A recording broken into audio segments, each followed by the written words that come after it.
asked my husband to get the Christmas decorations down from the attic. Imagine my surprise when he brought down a gigantic storage tub full of lights and decor that I had never seen.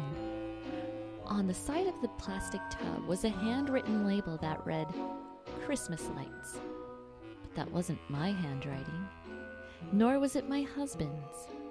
'Tis a mystery. Was this box left behind by previous owners and we somehow didn't notice it until now?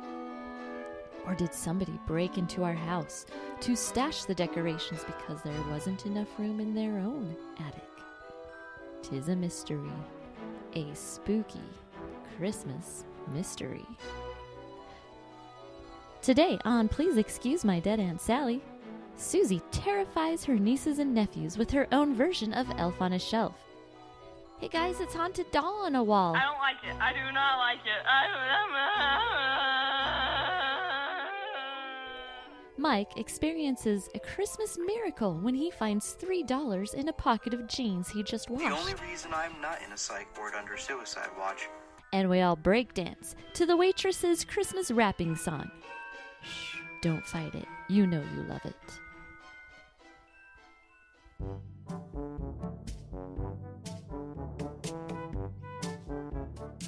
Thanksgiving is over, and it's finally time for candy canes, Santa Claus, and nativity pageants performed by children that are just a little, well... The word George Michael was searching for was creepy. But what if you're still hung up on Halloween? Well, listeners, you are in luck. Today is our special Decemberween episode where we at Please Excuse My Dead Aunt Sally are bringing you some spooky holiday cheer with special help from our good friends Carnage and Chaos from They Mostly Podcast at Night. But first, a word from our sponsors. Today's episode of Please Excuse My Dead Aunt Sally is brought to you by Cook of Mormon Catering Services. Take the stress out of your special event by letting Cook of Mormon handle the food. Choose from our extensive menu choices, including our loaves and fishes, the church potluck, or a classic spaghetti and garlic bread dinner. Cook of Mormon Catering. We put the fun in funeral potatoes.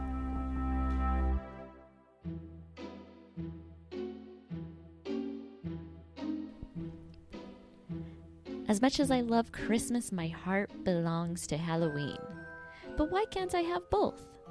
My good friend Dave showed me that I can, as he and his wife just hosted the first Christmas costume party I've ever been to.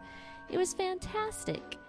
We played Christmas games, but we were in costume, so it felt like Halloween fun at the same time.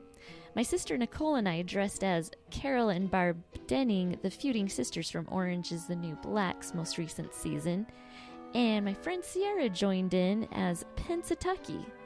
A good time was had by all, and this has inspired me to keep the Decemberween spirit going strong with quality horror movies and shows.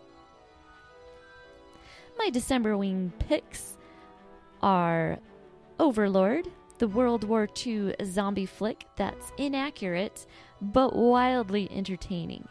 This movie is still in theaters, and I highly recommend it. The acting was really good, and it was very suspenseful. I was on the edge of my seat the whole time, wondering what was going to happen next, how they were going to get out of the various pickles they managed to wind up in. And there's fantastic gore effects. Oh my goodness, the blood is flowing like water in this one, and it's really well done. And not to mention, it was kind of a cool tie-in to the fact that Hitler did do some strange experimenting, and it was kind of a neat angle to put a zombie twist on his experiments. So check that one out.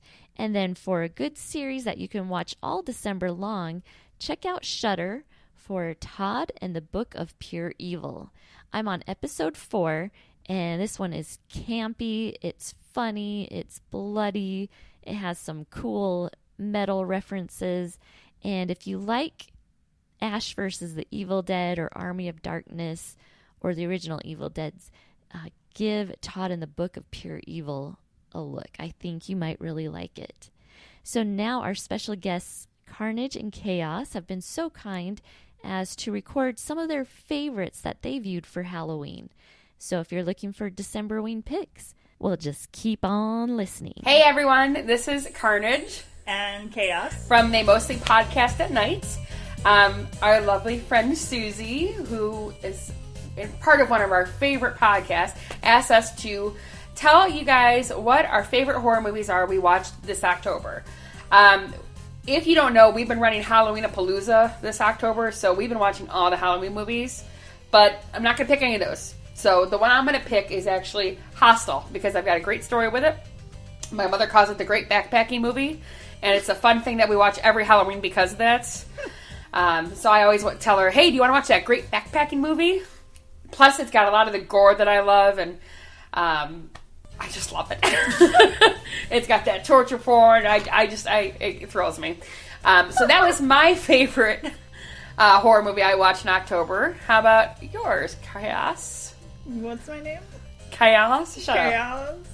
up. Okay, so my favorite horror movie that I've watched this October is an oldie but a goodie, because as Carnage said, we've been watching all of the Halloween movies, and I'm also not picking a Halloween movie because I don't want to fucking talk about it anymore. But anyway, so my pick is Burnt Offerings. Ooh.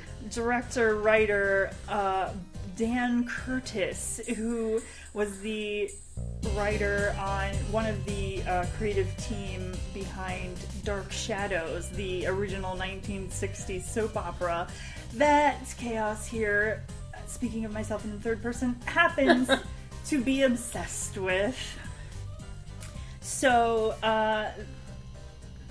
this movie has a lot of very Dan Curtis-y elements in it, and it also has a really awesome performance by Bette Davis as Aunt Elizabeth, and Oliver Reed is really great, Karen Black, Burgess Meredith. Oh, I love him. Yeah, I mean, a great cast, and if you are if you happen to somehow be a fan of Dark Shadows, you will love this movie too.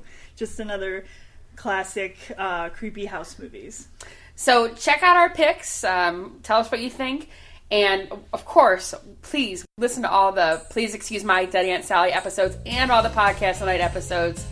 And thanks again, Mike and Suzy, for having us on for a little bit. Bye. Bye.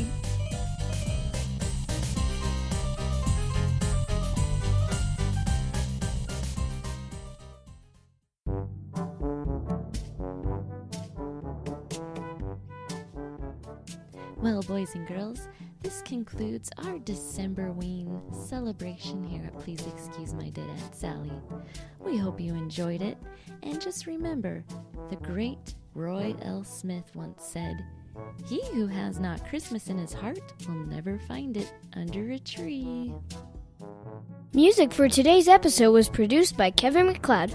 Please continue to send listener questions to pleaseexcusemydeadaunt Sally@gmail.com or reach us on social media.